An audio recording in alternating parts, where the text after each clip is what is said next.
The CE40 offers a low-cost way to attach tray to trapeze strut.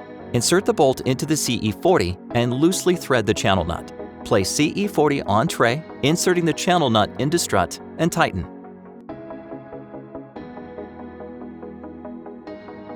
FS41 is the fastest way to secure Cablofil tray to strut. Hook one side of the FS41 into channel support. Depress FS41 and hook other side into channel support. Add an additional FS41 on the opposite side of the channel support for secure installation. The trapeze-hung FASP bracket can support large, heavily loaded trays or multiple trays. Insert the tray into slots. Slide the tray under tabs. From the underside, depress 3 tabs using a screwdriver or pliers to secure tray.